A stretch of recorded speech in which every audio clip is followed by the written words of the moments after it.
Okay, so this week then we're going to talk about Alfred Adler. Now, Alfred Adler was another disciple of Freud, but much like Jung, he also eventually broke away and started his own theory. Now, Adler is a very important psychologist, but seems to be a bit forgettable. There's some surveys that show that when psychology majors are asked years later, which of these theorists do you remember? Adler's the one that they're least likely to remember from the list. But I'm going to make sure that that isn't the case, okay, with this class, because I think Adler's worth remembering. He's got a lot of ideas that I think are really interesting and have been really influential in psychology. So in terms of how Adler differs from Freud, first of all, he focused on the individual, okay? You know, for Freud, the systems of personality were universal, and there was a kind of universal roadmap for getting into the unconscious and for making your interpretations and for helping someone become less neurotic, right? Whereas for Adler, everyone is different, and so you have to deal with people on an individual by individual basis. Second of all, he believed people have free will, that they are responsible for who they are, okay? That as you get older, you have more and more control over your own personality, who you want to be, how you want to behave, and so on. Much like Jung, he believed people were future-orientated, working towards dreams and ambitions, rather than, you know, being fixated in the past, okay? Whereas for Freud, remember, he's focusing on people's past influences on their behavior. And lastly, he believes people are more conscious than unconscious, okay? He believes people are more aware than Freud would give them credit for over what's causing their behaviors, what's motivating them, and so on. Again, I'll give you a little bit of background into Adler. Born 1870 in the suburbs of Vienna. His childhood really marked by illness. When he was 3 years old, his brother died in the bed next to him. When he was 4 years old, he nearly died himself of pneumonia. And he overheard the doctor telling his parents outside the bedroom, or supposedly this is what he claims is his earliest memory. The doctor telling his parents that he was going to die soon. But also he was a sickly child who had rickets. He wasn't able to partake in physical activities and sports, often felt left out. He was quite jealous of his older brother, who was very athletic and was able to do the activities and sports that Adler wanted to take part in himself. But a big part of Adler's theory is compensation that we'll come to. And for Adler, he really compensated for this by being as sociable as he possibly could, trying to be lively, extroverted, trying to get a large number of friends. He was a pretty mediocre student at school. He thinks his parents didn't have much hopes for him in terms of what he would grow up to be. He also went to the University of Vienna Medical School like Freud. But while Freud finished top of the class, Adler was more, you know, middle of the road. When he graduated, he opened up a general practice in the lower class area of Vienna. It was actually near where there was a circus, and a lot of his first patients were circus workers. And then eventually he turned to psychiatry. In 1902, him and three others were invited by Freud to come and discuss psychology, and this would really be what became the Psychoanalytic Society in Vienna. But he became really increasingly hostile of Freud's theories, okay? This wasn't like in the case of Jung. You know, Jung was in agreement with Freud on a lot of things, but wanted to make some ideas of his own and wanted to make some amendments. Adler actually became really critical of Freud's idea, said that he was sexually perverted in some of the ideas he was coming up with. And Freud also, too, went to a lot of effort to criticize the theories that Adler came up with.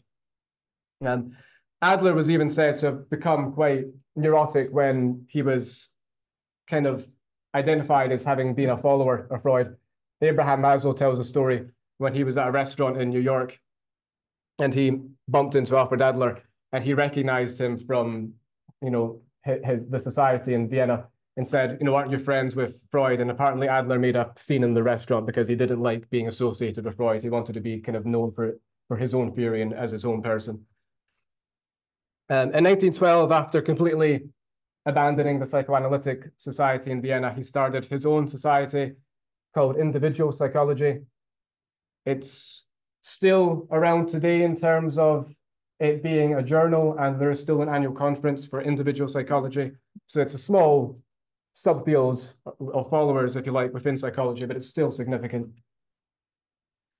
In 1926, he went to the US to give lecture tours, and then he and his family moved there to New York. I should maybe say he met his wife, or who would be his wife, when he was at college. She was a social activist, and so she really got him involved in social activism. He was a big part in getting free therapy and a number of programs set up for troubled kids in Europe. Also, unlike Freud, who, you know, believed that men really were superior to women in a number of ways, Adler was really an activist for women's rights. He put in a lot of effort to make sure women got better entrance into education. And anyway, his daughter also became a bit of a social activist and involved in politics, much like her mother. And in 1937, his daughter went to the Soviet Union to protest against what was happening. And if you know anything about the Soviet Union, you might not be too surprised to find she then disappeared. This was all obviously very stressful for Adler. And during this time, he had a heart attack when giving a guest lecture at the university in Aberdeen in Scotland. Maybe, fortunately, he would never know what actually happened to his daughter.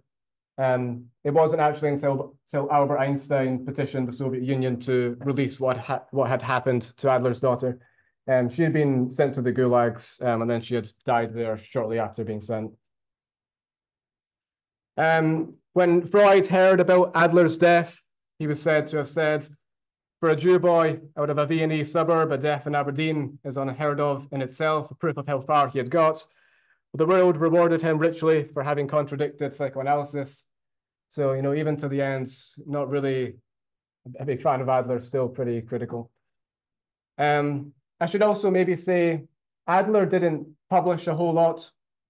What we know about his theory has really been tied together from those who have interpreted his lectures and then put together the content. So sometimes there's kind of misinterpretations or kind of disagreements, at least over the interpretations of his ideas. But also because of this, you know, he didn't really have much of a public following or really much acknowledgement in the public eye at all. And a number of ideas he came up with have actually been credited to someone else. You know, when Freud died, the Times in London listed a whole bunch of things that Freud came up with. One of the ones they listed was the inferiority complex. Freud never came up with this. This was something that Adler came up with. And the same thing happened when Jung died here in the US. The New York Times also came up with an article listing a whole bunch of things that Jung had came up with. They also listed the inferiority complex. Again, Jung didn't come up with this. It was something Adler came up with. So kind of at the core of Adler's theory is this idea of inferiority, okay? For Adler, this is the normal condition, okay? It's normal to feel inferior in your life. You're going to be good at some things, you're going to be less good at other things, okay? And so you're always going to feel inferior to other people, to where you want to be, okay? You're never always going to be perfect. And so there's a normal feeling of inferiority when it comes to being human. But for Adler, the normal way of dealing with this is compensation. So compensation is the normal way of dealing with inferiority. For Adler, you know, he was inferior, he felt, to his brother, who was more athletic and sporty than him. He compensated for this by having lots of friends and by being as sociable and friendly and so on as he could be. You know, for you, it might be the case that you compensate by trying to get better at something. If you feel like you're not very good at a particular subject, for example, you can deal with that through compensation by trying to get better.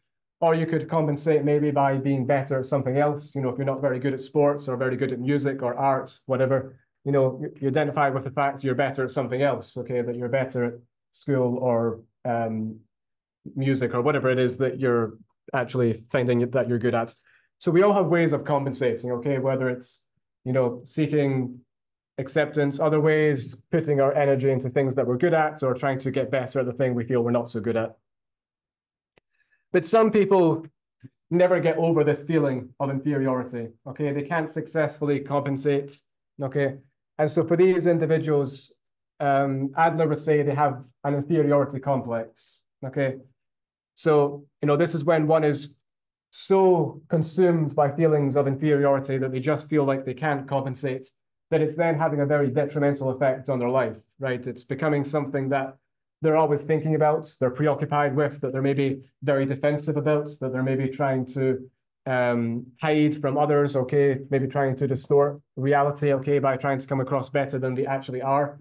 Okay, we'll look at the various ways that, this might manifest itself. But it's basically when one can't healthily deal with inferiority. Okay, so it's really taking over.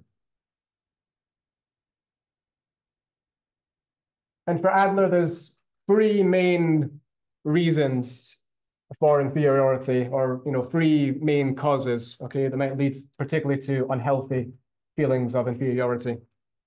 The first is organic inferiority. So that which stems from any natural, biological, physical characteristic, okay? So in Adler's case, right, he didn't feel as though he was very physically fit. He was sick, had rickets, and all of this contributed to his feelings of inferiority, right? It could be, something to do with your appearance that you're insecure about. It could be, the Napoleon complex, right? If you've heard of that, even though I believe historians now agree that Napoleon was actually of average height, right? But still this, term exists, right? When someone's feeling so inferior because of their height that they feel like they have to overcompensate in other ways. So it could be, anything that's to do with a physical or a biological characteristic. The second one is if you are spoiled, overprotected, pampered too much in your early childhood. The reason for this causing inferiority is really that it is setting the child up to fail later, okay? If you spoil the child and overprotect them and teach them there's no consequences for your actions and teach them, you can always get whatever you want and you'll always be the best and so on, you're not really preparing them mentally for the real world, right? Because they won't actually always get what they want. Things won't always go their way, okay? They won't find that they're always the best at everything and so on. And so when they do experience failure, when they do experience disappointment, it will hit them a lot harder than it hits a typical person, okay? Because they haven't dealt with it before. And so that's then why it would cause intense inferiority that they don't know how to deal with. They don't know how to compensate for. And then the third one is neglect, again, in your early childhood, okay? The reason for this is because a child grows up feeling as though they're unloved, they're unworthy, okay? And so this unhealthy social development also leads them to feeling inferior as they grow up.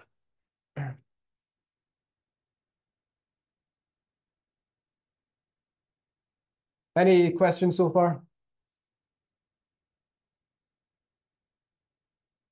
So, it can go one way in which one is so burdened by feelings of inferiority that it's really having a negative effect on their life. And, they're always wanting to conceal their insecurities and never really want to volunteer anything because they're so, worried about being judged and about failing and so on. It could also go another way, which is when one overcompensates, okay, by trying to act superior to others. This is another way of dealing with inferiority. So it's still stemming from insecurity, okay, but it's a different way of dealing with it. And so this is when one overcompensates, okay, when they have a superiority complex, when they have to act as though they are the absolute best, okay? And it's not just enough to do well in something to compensate, okay? You also have to tear down others, okay, to make sure that it's clear you're better than they are, okay? Or you have to have dreams and ambitions that are to do with being the absolute best, right? So it's not enough just to be, you know, a writer with a book out, but you have to be, you know, an absolute bestseller, or it's not just enough maybe to, you know, be a successful athlete, okay, but you won't think you're worth anything unless you're a gold medal Olympian, okay? So you have some sort of, you know, high ambition that unless you feel as though you can meet that proves you're superior to others, okay, you'll never really feel content. And this really has a big part to do with how people strive for goals in their life, okay? So for Adler, there's really two types of striving for goals, okay? There is, first of all, striving for superiority, okay, which is kind of like what I've just talked about. It's some personal goal, okay, that proves that you are superior, that you are better than everyone else, okay? Or you can strive for success, which is more motivated by social interest, okay? And what Adler really means by social interest is a feeling of empathy and a feeling of concern for others, not just for yourself, okay? So this will involve cooperating with others in order to achieve goals rather than, you know, separating yourselves from others and trying to prove that you're superior. It could also have goals to do with bettering society or helping others, okay, or that are to do with family or loved ones, or, you know, maybe a career, but it's centered around helping people in some way. So with social interest, you know, you're looking beyond what I can get for myself, okay, and you're also looking out for others, and you have goals and ambitions that are connected with other people, that are to do with other people, okay, rather than being purely solitary and separated from others.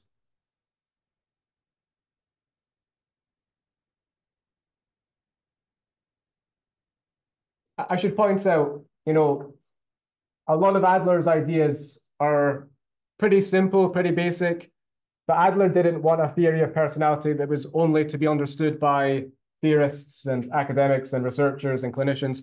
He wanted a theory of personality that could be understood by lay people, by the everyday person, okay, that would be able to help them understand themselves.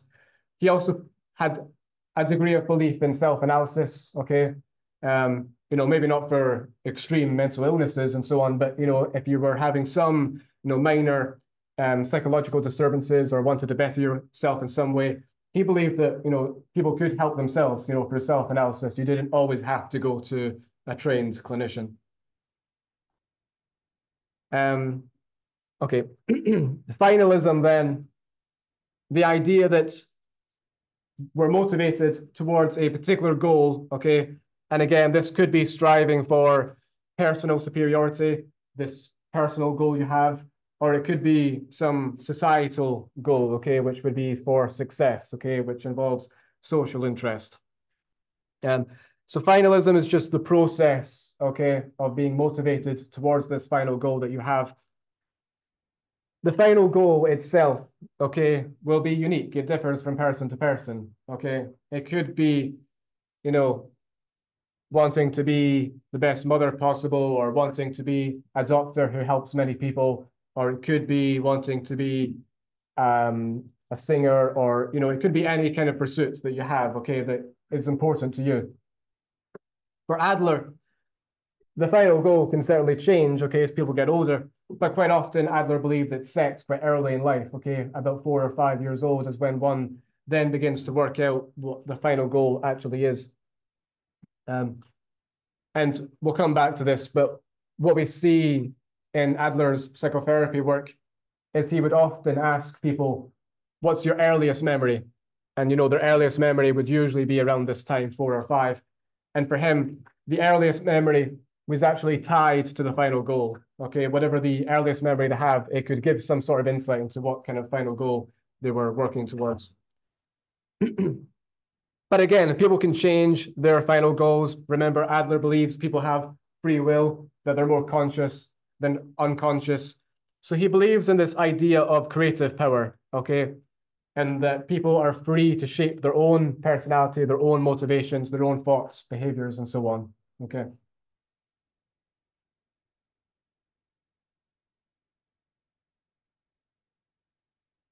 Now, some of these ideas I'm going to go on to talk about are really quite basic, but we can see them as kind of early ideas for what came later, okay? So his idea of fictions, for example, is that people view the world somewhat subjectively, okay? They all have subjective views, perceptions, beliefs, okay, that they use to operate in the world and to make sense of the world and so on. It's kind of a earlier idea of phenomenology, which we'll talk about when we talk about Carl Rogers, but it's also pretty similar to Jean Piaget's idea on schemas or George Kelly's idea on personal constructs, okay? Because he also believed that psychologically healthy people adjust their fictions, that they change their perceptions, their beliefs, their ideas, okay? As they, come into contact with experiences that maybe don't make sense with their prior understandings, okay, they adjust, okay, which is similar to personal constructs or schemas in cognitive psychology, right? Because schemas also become more sophisticated as one gets older and, you assimilate and accommodate and so on. You adapt, right? The fictions could be anything. Adler talks about the philosophy book, the philosophy of as if, okay, in which people, they believe what they believe to be true, and they operate as if that's the case, okay? It doesn't necessarily mean it's fictional, as in it's not real. What it means is it's a subjective understanding, okay? Because reality is somewhat subjective. An obvious example he gives is believing in heaven and hell, right? And it's not to say that this is fictional, okay? But what it's saying is that most people would agree it's not scientifically proven objectively that heaven and hell exist. And so if you're operating as though they exist, right, you're operating using what he would call fictions, which is a subjective belief, okay, in what's true. Okay, you're operating as if that is the case, right? And fictional finalism is the idea that people use these fictions in order to help them reach their goals, okay? So whatever you believe, okay, will help you reach your goal. That's what you're going to use, right? But if you are a healthy person, you'll adapt to these fictions, okay? Because you'll learn that sometimes this helped you get where you want to go. Sometimes it didn't, so you have to adjust, right? It's only an unhealthy person who rigidly sticks to their ideas and never adapts, okay?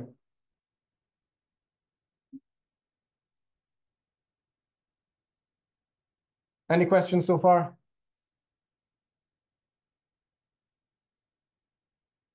The manner in which one acts in order to get their goal, he calls a lifestyle, which is basically his word for personality. Okay. So when we talk about lifestyle, what we're really talking about we're talking about someone's typical characteristics, someone's personality, but it's the general pattern of behaviors that one uses in order to reach their goal. Okay. So, this involves our habitual behaviors, the way in which we present ourselves to others and to the world, okay? But also our thoughts, our beliefs, our feelings, okay? And remember, people have creative power, okay? So, well, he believed that your lifestyle is influenced by parenting and so on, and is formed pretty early in life. You can change it, okay? You can adapt it. The older you get, the more power you have, the more conscious awareness you have over yourself and so on. And so you have free will, okay, to change your lifestyle. It doesn't have to rigidly always be the same. Now, in terms of describing these lifestyles, there's 4 categories of personalities or 4 categories of lifestyles that Adler discusses. Now, it's not the case that you're one of these and none of the others, okay? But Adler believes that you could be described as being more one of these than the other 3, okay? So you have a typical lifestyle that most describes you. Again, you have creative power, according to Adler. You can change your lifestyle, okay? But these are where you fall. These are listed with the top one having the lowest level of social interest and the bottom one having the highest amounts of social interest. Okay, so the top one is a dominant lifestyle, okay, which really would be someone who is overcompensating, who has a bit of a superiority complex, most likely, okay? So they attack others in order to get ahead, okay? That's how they lessen their feelings of inferiority. That's how they make themselves feel good. That's how they go about reaching what they want in life, okay? That they believe they have to compete with others fiercely, dominate over them, okay? And, attack, maybe verbally abuse others in order to prove your superiority over them. Okay. So that's this first lifestyle. The second one is avoiding, okay, which would be the inferiority complex, okay, when one is so crippled by feelings of inferiority, okay, that they really just retreat, okay, from any obstacles in life or any sorts of conflicts, okay. They are ignoring their problems, okay? They're not dealing with them head on. They're, again, quite defensive, don't really want to offer any opinions or suggestions or, put themselves in the limelight because then they might be judged, okay? Then their fears and insecurities, can be more closely looked upon, okay? The third lifestyle is the getting lifestyle. Now, this is about being dependent on others for lessening your inferiority feelings, okay? Now, at the extreme, this could be being over-dependent, okay? But it doesn't have to be that extreme because Adler believes this is where most people fall, okay? Most people can be classed as this third type of lifestyle because most people do deal with their inferiorities through interacting with others, right? You form friendships and that makes you feel good about yourself because people were maybe directly giving you compliments or maybe just indirectly they want to spend time with you, okay? And so that also lessens feelings of inferiority, gives a boost to your self-worth, your self-esteem, through through love with others, right? Through loved ones, with relatives and relationships and so on. A feeling of love also, of being loved, is another way of dealing with inferiority, right? It can also make you feel good about yourself and boost your self-esteem and so on. So most people fall within this third category, okay? And then there is the socially useful type, okay, who has a great amount of social interest, okay, who is very cooperative with others and understanding, and again, not focused on personal goals at all, okay? The fourth type here is focused on larger societal goals, okay? How they can help make their community better or society better, or how they can make things better for those around them, okay? So those with the highest level of developed social interest. Any questions on these four types? Does the difference between them all make sense?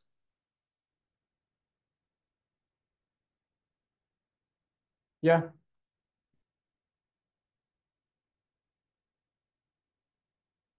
So again, you have a lot of creative power over determining your personality. But Adler believes quite early in life, parenting is what has a large influence on your lifestyle or personality. And again, it might be the case that as you get older, right, you can kind of make adjustments and so on. But the kind of basic takeaway point is that good parenting leads to good lifestyles, whereas bad parenting leads to bad lifestyles. Okay, that you can have parents who help someone develop feelings of social interest, empathy, concern for others. Okay, or you can have parents who really hinder, okay, the growth of social interest. Okay. He believed people should be taught accurate conceptions of work, friendship, and love, okay, through through dealing with their parents. Okay, these are pretty crucial concepts in our society for doing well, for being successful. And so you should have a healthy idea of these from your parents at an early age. And he believed successful parenting was based upon some certain characteristics. First of all, mutual respect within the household. So this is, mutual respect between the parents and the child, okay? A more authoritative parenting style, right? In which the child is maybe privy to why the rules are in place. There's good communication. The child is able to voice their own opinions and their own ideas and so on. But also he's talking about mutual respect between the parents as well. He believes that mothers and fathers should be seen as equals by the child within the household. The second one is encouragement. You know, children should be encouraged, okay, to do well. When it comes to the things that they are good at, right? They should be shown good encouragement, but even when they're trying hard, they should be shown encouragement. This is important in developing good self-esteem, okay? Natural and logical consequences for your actions. So this would be, you know, not overprotecting them, not spoiling them, okay, making sure they understand there's consequences to their actions and so on. But also, you know, not babying them all the time, allowing them to understand that, you know, there's going to be consequences for behaviors. So, you know, if a child says maybe, you know, I don't want to wear my raincoat, and you say, well, it's raining outside, you should, and, you know, they say they don't want to, then maybe you know, let them go outside and see what it's like to actually get wet and be uncomfortable and be damp, and then maybe next time they'll want to wear their raincoat, right? And then you should set freedoms and limitations, okay? And, you know, the freedom should increase, right, as the child gets older, and the limitations on them, again, you know, should decrease as the child becomes more mature and able to do things for themselves.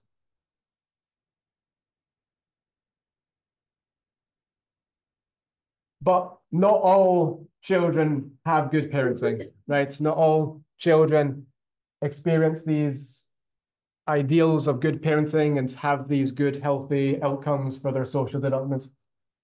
And if one has abnormal development, which, you know, could be neglect or spoiling or not being taught the things we just looked at on the previous slide, then this is when one becomes a neurotic, okay?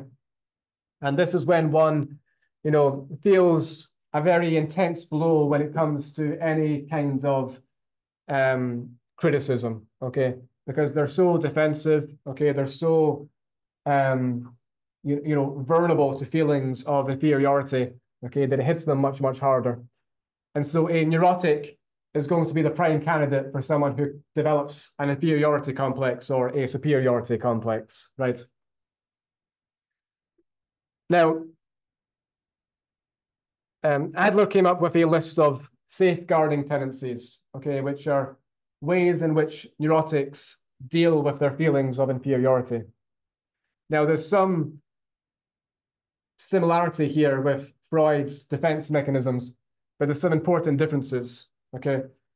For Freud, the defense mechanisms were operating unconsciously, okay? You weren't choosing to behave this way. This is just what was happening. Whereas for Adler, the safeguarding tendencies are conscious, okay? People are choosing to behave this way. But also, Freud believed that everyone displays defense mechanisms, okay? Whether you're psychologically healthy or psychologically abnormal, okay? It's just normal to sometimes be displaying defense mechanisms. Whereas for Adler, the safeguarding tendencies are only really used by neurotics. A healthy person might use one or two from time to time, okay, but not continuously, okay, not rigidly. It's the neurotic, okay, who continuously uses these throughout their life through various situations. So the first safeguarding tendency, making excuses, just as it sounds, okay, excusing your behavior, putting the blame on some external factor, okay, wasn't my fault, it was the teacher, it was bad luck, it was fate, right? Some excuse, right? To shift the blame. The other three are to do with aggression, or these three here to do with aggression. The first of which is to do with, you know, degrading others, pulling down others in order to make yourself feel better, okay? Verbally attacking others, making them feel worthless, because that makes you feel better about yourself. And, you know, it can prove your dominance as well, okay? If you're making someone else appear weaker, okay, by verbally attacking them. The second one is accusing someone else so that they're responsible for the blame, okay? So, you know, you're in some sort of team activity, right? It doesn't go well. Well, it wasn't my fault. I did all of my parts perfect. It was your fault, right? You did this wrong and this wrong. Okay. So accusing them, making them believe that they're responsible for things going wrong. And then self-accusation, which might seem, confusing at first, but this is more about the inferiority complex in which one, okay, they criticize themselves before others can criticize them, okay? Because that way they don't have to deal with the blow of being attacked by others if they kind of get there first. But also, if they have incredibly low expectations for themselves, then they never really have to deal with feeling disappointed in themselves and dealing with feelings of inferiority, okay? If you're going into this believing that, well, I'm worthless, okay, I'm no good at this is not going to work out, okay? And then these last four are to do with withdrawing, okay? The first one is moving backward, okay? So this could be moving backward to an earlier point in time in which you had less responsibilities, okay, in which you feel a bit more safe. So, maybe you're about to become a father or some other big change in your life is about to happen, and you know that it's going to come with it a whole bunch of responsibilities and expectations, and you don't want to fail at that, okay? So you don't deal with it. Instead, you go back to hanging out with your high school buddies or something like that, in which you kind of feel safe and have less responsibilities. Or maybe you're being offered a promotion, but it comes with it again a number of responsibilities, expectations. You don't want to fail, so instead you leave this company and you take another job from your past, okay, a safer job, okay, that you could do well, but it doesn't pay as well and doesn't have as much responsibilities, okay, and so it's moving backwards. The second one is standing still, okay, so instead of moving backwards, you're not doing anything, okay, so you don't apply to college, okay, because getting turned down would be worse than not applying at all, okay? You just don't do anything, or you're the kid on the playground who doesn't go talk to the other kids because being rejected by them is worse than playing by yourself, okay? So in order to avoid potential judgment or inferiority that could come with rejection, you just don't do anything, okay? Not putting yourself out there, right? The third one is that kind of less extreme. It's hesitating, which is basically just procrastinating. So it's pushing it off as far as possible. Okay, so you are going to do it eventually, but you feel like you're not going to be very good at it. Okay, and so you want to, keep away those feelings of inferiority for as long as you possibly can. Okay, and you'll do it at the very last minute. Okay, but not do it a minute before. And then the last one is constructing obstacles. Okay, so creating a problem that you can then solve and deal with, because that will give you a boost, okay, to your self-esteem, your self-worth. So usually this is something pretty minor, but if you've taken my forensic psychology course, you could talk about the hero complex, okay? That would be an extreme version, right? Like the fire-setting firefighters, right, who would set fires to put them out so that they could be celebrated as a hero, right? That would be creating some sort of obstacle that will then lead to a boost to your self-esteem. Any questions on anything on the list?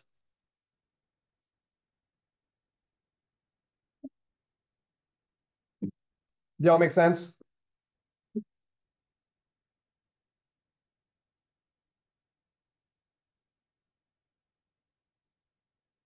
Now, another big part of Adler's theory, um, maybe the most interesting, I think, is his idea on birth order. Now, you've maybe all kind of heard about birth order theory before in some way. Sometimes people have a general stereotype of what a firstborn is like or what a youngest born is like, and so on. But the idea of putting this into a theory and having a kind of breakdown for each birth order position really came from Adler. So I'm going to talk about what his ideas were, okay? And then we'll talk about how well it's supported and what the current literature suggests. But first, let me just open it up to get your ideas, based upon your own experiences or stereotypes you've heard. What are some of the characteristics for birth order positions you've heard? So this could be for the only child or the firstborn, middleborn, youngest born. Okay, what's some of the things that you hear about in terms of how birth order position affects personality? Yeah. The daredevil of the group. They have like to define their way in certain ways, like Okay. like the oldest is the one that kind of like is the one that has their life together. Okay. Order, Okay. The firstborn is more orderly. Did you say the middleborn is the? like the rebel or like have to like prove himself. Okay. Okay. Okay. Yeah, Kayla. Honestly, like the youngest, they get a big one. It's like after it's just like they put all the energy in the oldest, they really don't care. Right. Okay. Or maybe they're just less worried, right? Okay. Yeah. Yeah. A lot more pressure get put on the oldest to be the most responsible. Okay. Because maybe they have to be responsible for younger siblings. Yeah, or they just expect it out of them. Yeah. Okay. Because they're the first. Yeah. Okay. Yeah. Yeah, like the first one and the oldest is like usually more bossy. Okay. Yeah. Maybe because they're used to bossing around siblings. Okay. Yeah. Anything else? Yeah. Or like their only child, they usually like getting all the attention and kind of what they want from their parents. They don't share. Right. Yeah. Yeah. Yeah. Anything else? Yeah. Okay. Good. That's kind of some of the main ideas. So Adler really focuses on, again, this idea of inferiority and wanting to compensate for it. So at the core of the reason for the differences, it comes from some sort of rivalry between the siblings, okay, trying to prove that you are superior to the other, okay. But it could also be because of changing in parenting, like you said, Kayla.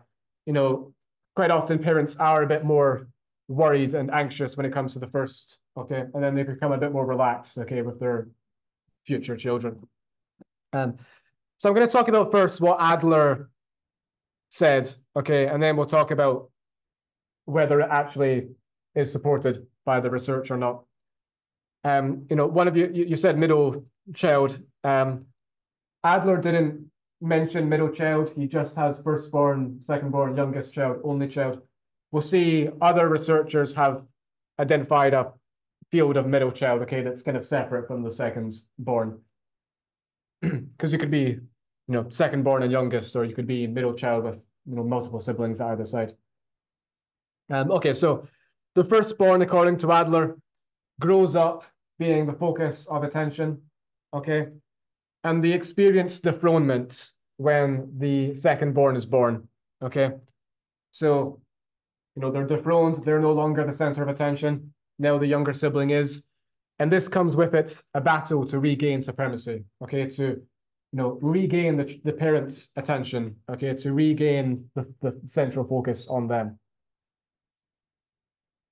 For Adler, the secondborn is usually more competitive, okay, because they view the firstborn as the pace setter, and they really want to compete with the firstborn, okay, prove that they're equal or better than the firstborn, okay. The youngest child, according to Adler, develops at a fast pace, again, wanting to surpass others, okay, proving one's worth in comparison to the other older siblings. And so, according to Adler, they're often high achievers. But Adler believes also this could go another way. If the youngest child is pampered by older siblings, okay, so they never learn to do anything for themselves because the older siblings are doing everything for them, okay, then that might not be the case. They might not then be high achievers. They might actually grow up being not really prepared for, difficulties in life and so on. And then the only child, exactly as you said at the back, grows up being the focus of attention, okay? And they grow up, not wanting to share the limelight, okay? Not really knowing how to share, okay? Only really being quite self-focused because that's what they're used to. They're not used to sharing and making compromises, and so on. They're used to getting, what they want. But also they spend most of their time with adults. They don't have siblings to go play with. They're part of adult conversations and so on. So they mature much more quickly, okay, at least intellectually, okay, than the other birth order positions do.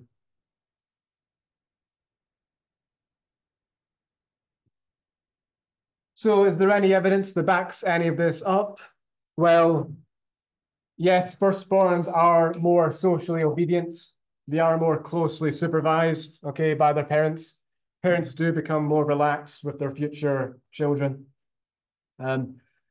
There's no real evidence to suggest the secondborns are more competitive as a generalization.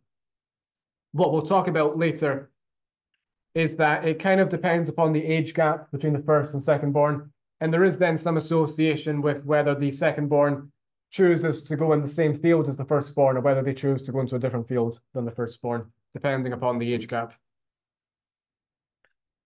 Some studies do look at the fact youngest borns may be less likely to deal successfully with pressures later in life, more likely to binge drink in college, which would be part of, not really being able to be resilient, okay, because you've had things done for you, okay, and so you're not then prepared for things being difficult as you get older, having to deal with things on your own. Only children are usually rated as more self-centered by their peers, less likely to share, less likely to be popular on the playground. And only children do better at school, okay, than the other birth order positions, which again would support Adler's idea that they mature intellectually at a faster rate.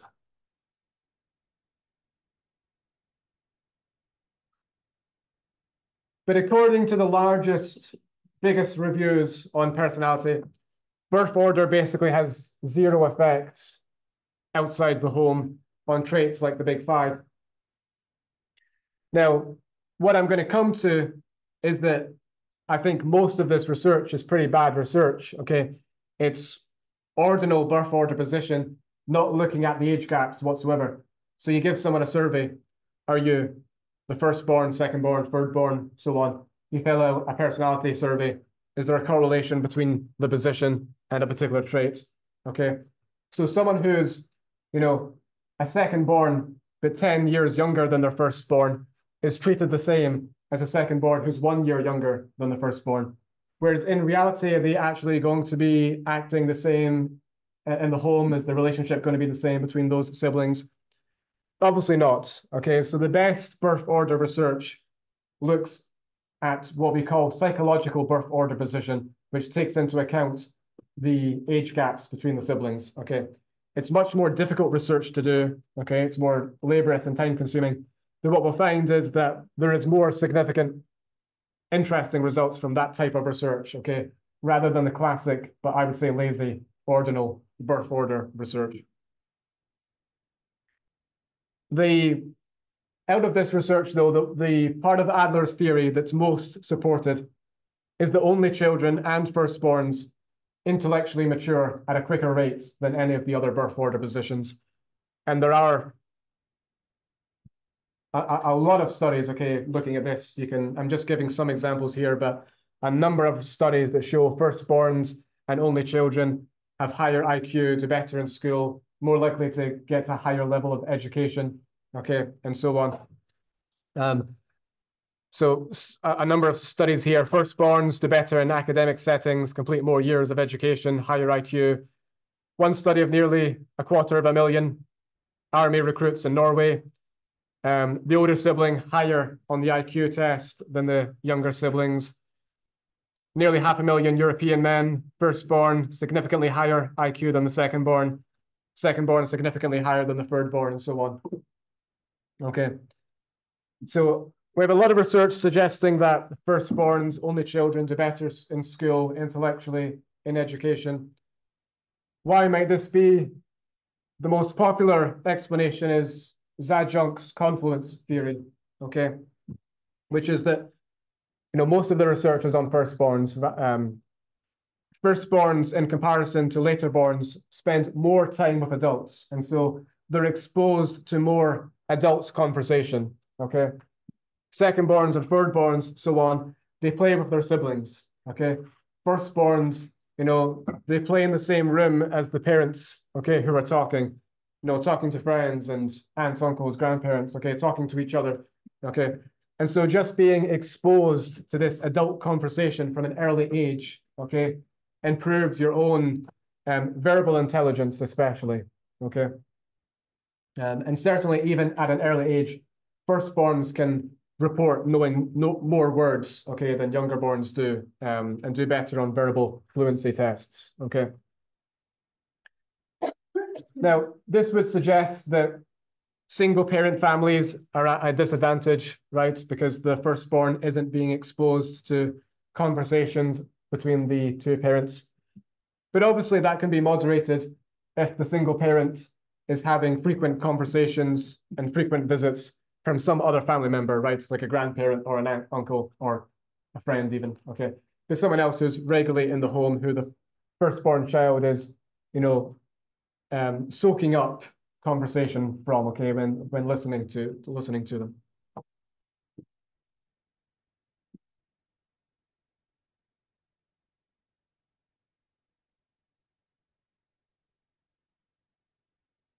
And that shouldn't be too surprising, because when we think about the crucial parts of child development, a lot of it does come through observation, okay, and through soaking things in unconsciously. And maybe you can even relate to it yourselves, given how, I don't know, quite popular podcasts are right now, okay? At least for me, I learn a lot from podcasts more easily than I do from, reading a textbook or any other kind of source like that. Just, listening to two people who are educated on a topic, it allows you really to soak in a lot of information. But some critics of this theory argue that there might be confounding variables, okay? Mainly socioeconomic status, okay?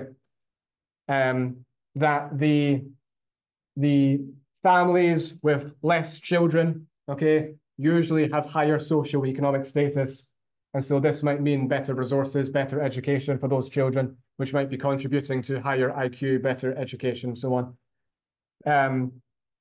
Also, though, the first child, more likely maybe to have more resources spent on them, okay, for their stimulation, education, okay? And maybe these are confounding variables. But Zajonc counter argues this by saying in studies, he's even controlled for socioeconomic status, and there's still a significant difference found between firstborns and the other birth order positions.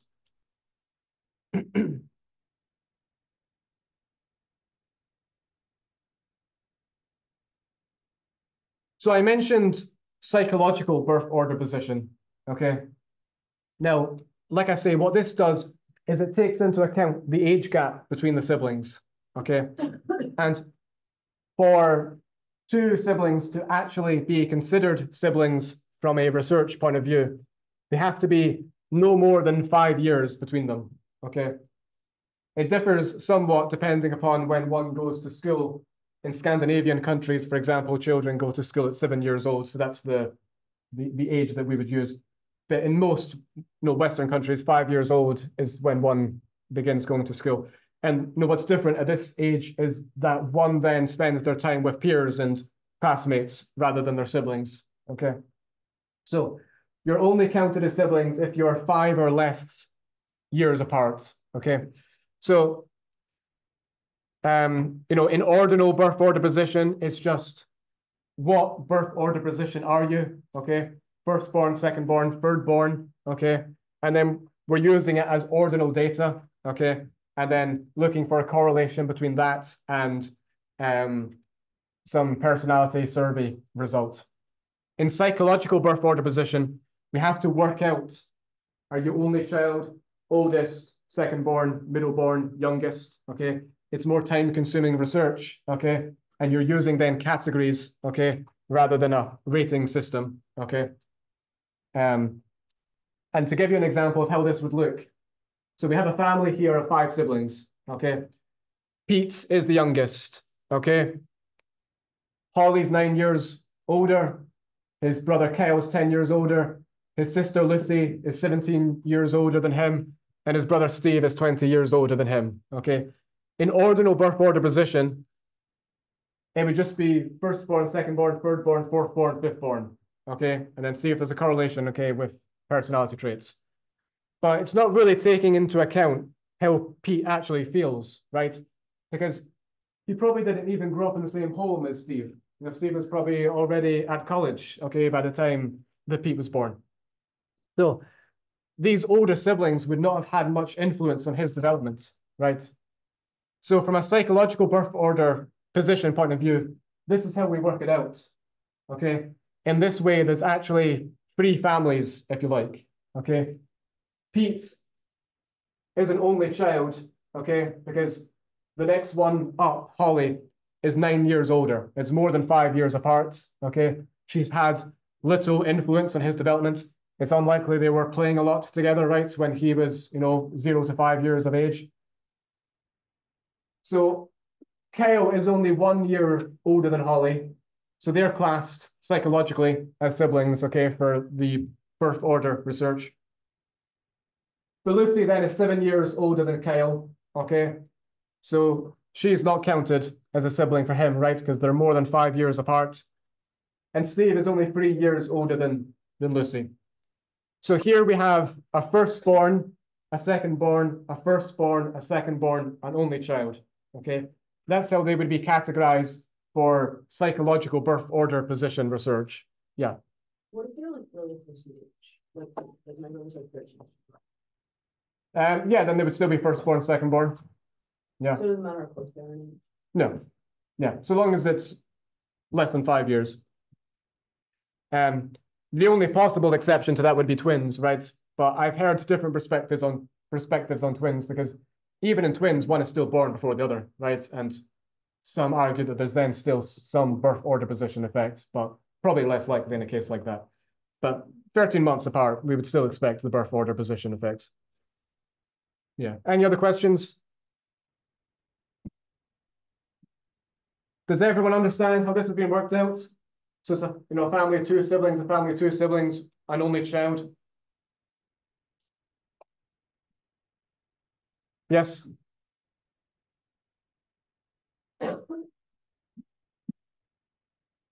Now, there are some exceptions or variables that can kind of disrupt the typical effects of birth order, okay?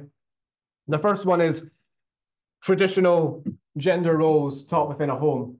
So if one grows up in a home in which there's very clear distinct roles for males and females, okay, then brothers and siblings are not going to be very competitive, okay, because they'll view the fact that there's separate roles for them, okay? And so in that case, we might not expect the typical birth order positions when it comes to brothers and sisters, okay? Because if it's, for example, one brother, one sister, they might view themselves kind of more like only children, okay, rather than a firstborn, secondborn, okay, because they won't be ultra competitive with one another. In less defined gender role homes, less traditional homes, it would be more likely that brothers and sisters will be more competitive, and we would still see the birth order position effects between them, okay? The second one is handicaps. So if an only child is cognitively impaired or has some sort of handicap, that maybe means they develop at a slower pace than the secondborn, or that means the secondborn maybe becomes very protective of them, okay? Then that, of course, might also affect the typical birth order effects, okay? Maybe in a situation like that, the secondborn would act more like a firstborn, okay? And the firstborn might act more like a youngest, okay? So the point here is that there are exceptions, okay? The third one is talents, which is really when, a child, maybe when they're an Olympic gymnast, right, spends all of their time training outside the home, okay? So they're at school, at training, at school, at training. They're never really at home interacting with siblings, okay? So it's unlikely then there's going to be much effect from them and their siblings on each other in terms of their social development.